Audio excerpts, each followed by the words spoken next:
Assalamualaikum warahmatullahi wabarakatuh. Terus, absurd itu apa? Ya, absurd itu dari bahasa Latin absurdus, yang artinya tuli atau bodoh. Yang seperti rumusannya kamu tadi, konflik antara kecenderungan manusia untuk mencari nilai dan makna dalam hidup melawan kenyataan bahwa tidak mungkin orang bisa ketemu makna dan nilai pasti mutlak hakiki dalam hidup. Bukan tidak mungkin secara logik katanya kamu, tapi tidak mungkin secara human. Kenapa? Kita ini manusia.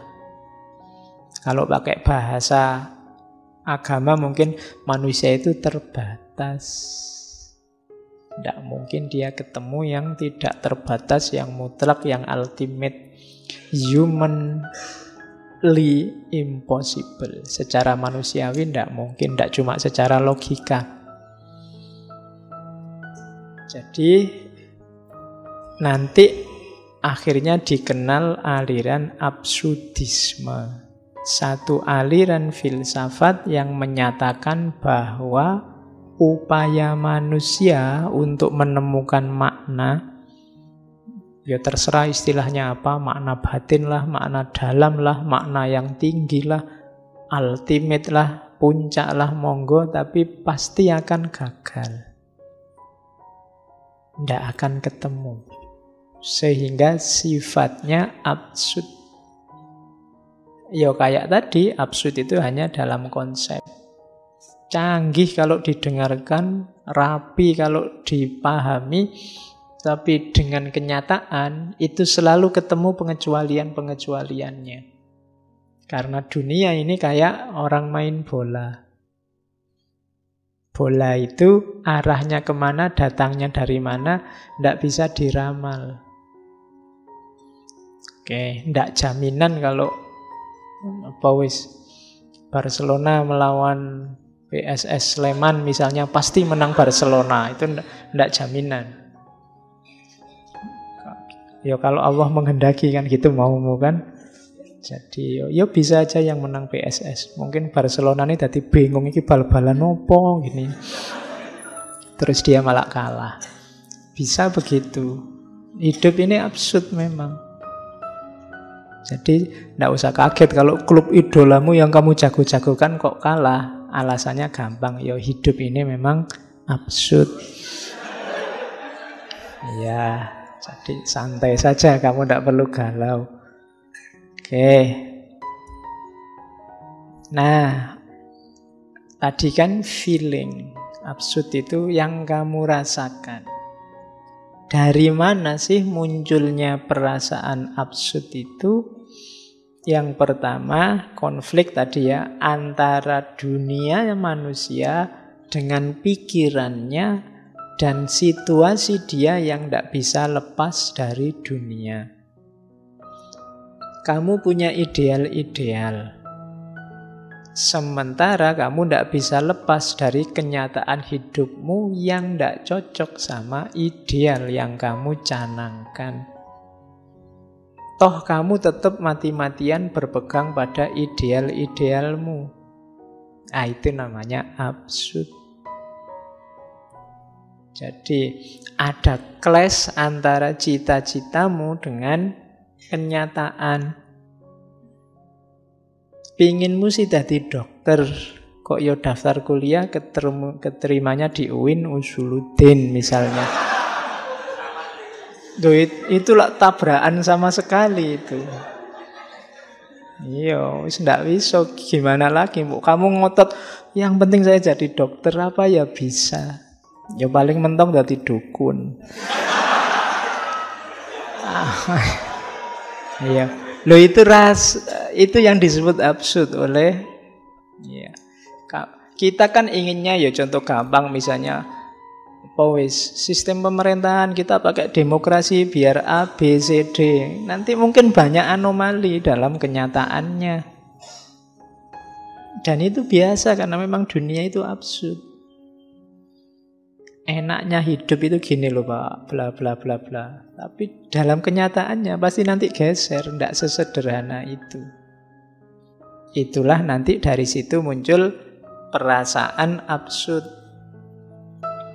Yang kedua, absurd itu bisa terletak pada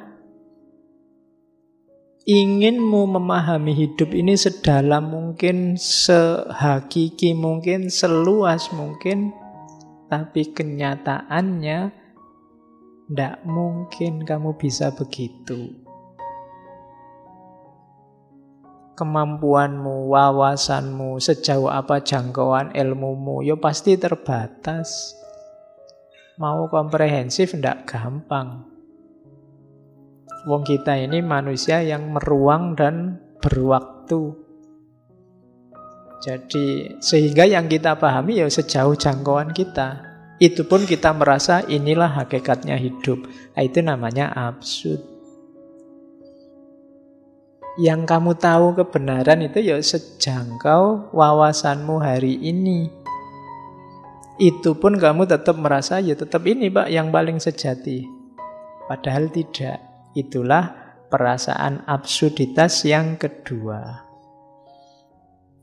Oke, itu kalimat yang ketiga menjelaskan kodrat manusia yang seutuhnya menginginkan adanya penjelasan yang menyeluruh sifatnya.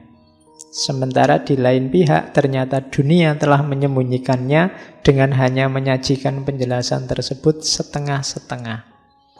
Sehingga manusia terus mencari kebenaran, hanya mendapatkan dunia yang masih terselimuti kabut misteri itu.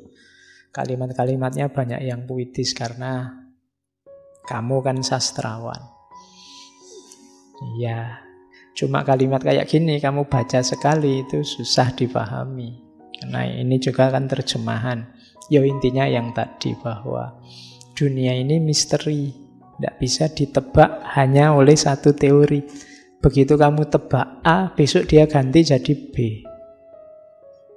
Begitupun kadang-kadang kita ngeyel, pokoknya harus A. Sehingga yang terjadi apa? Absurditas. Kan banyak di antara kita yang terlanjur terikat oleh ideologi, oleh pandangan, oleh aliran, oleh perspektif. Sehingga kadang-kadang meskipun buktinya menunjukkan bahwa perspektif kita salah, kita tetap ngeyel dengan perspektif kita. Itu contoh absurditas. Oke. Terus, misalnya kamu lihat teh ini. Misalnya teh ini sebenarnya manis, biasanya manis. Terus begitu kamu rasakan, mungkin takmirnya lupa ngasih gula, terus lu itu pahit lo itu. Enggak, Pak. Teorinya tetap teh itu manis. Loh, wong saya merasakan sendiri pahit. Oh, itu Bapak yang keliru. Jadi sekarang kan begitu orang.